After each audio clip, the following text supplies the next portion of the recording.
Tom, next Friday is Stripe the Stadium night in East Lansing, not East Lansing High School. Will I be able to spot you in the crowd wearing Central Michigan maroon and gold? And will this be the Chippewas' fourth win in East Lansing in 33 seasons?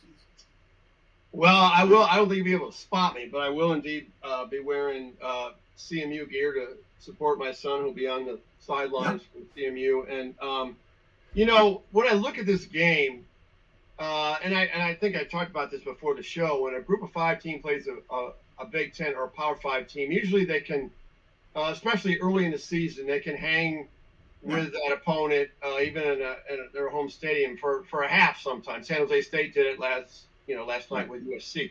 And then all of a sudden it kind of falls away.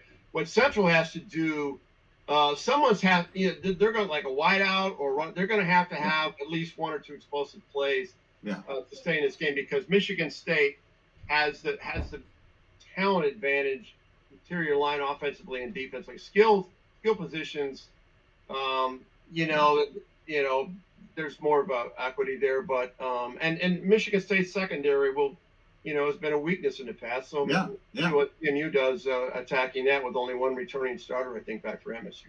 Well, it looks like Noah Kim will get first shot as the Spartans starting quarterback, with 4-star recruits Caden Hauser and freshman Sam Levitt a few inches behind him.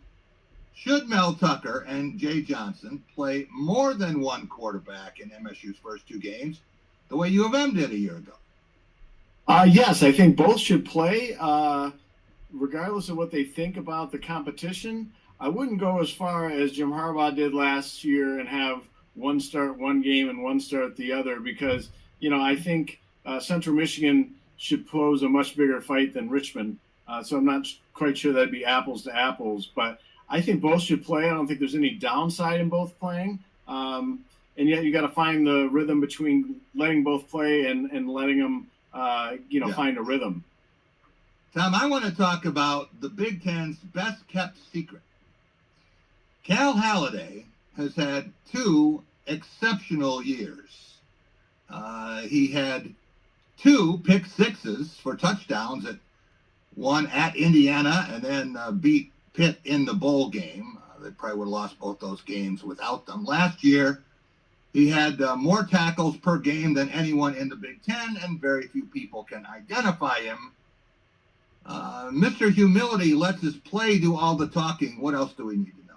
He does indeed. And I remember I was on your radio show when we were down at Lucas Oil for Big Ten Media Days, and I had just got done talking to Cal during the media scrum. And I said, he's an understated guy, but I like this kid. And because he's such a team guy. I mean, we were talking about the transfer portal, what that's like. He said he can't even relate to leaving Michigan State.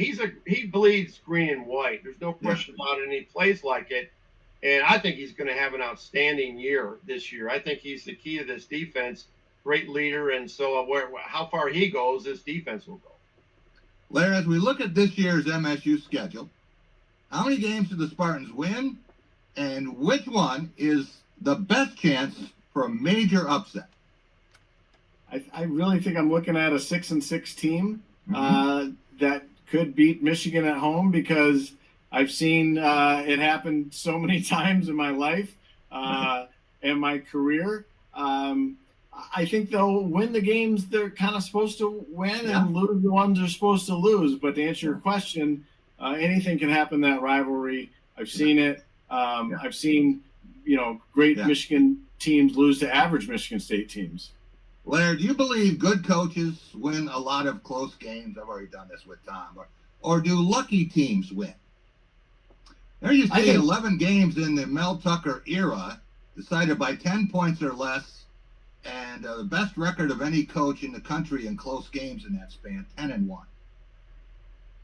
I think that's a sign of good coaching. I think coaching can be, the difference maker in close games, as it has been in those. And yet coaching is also at fault when you lose lopsided fashion. Yeah, they need more games that are decided by not decided by more than 10 points.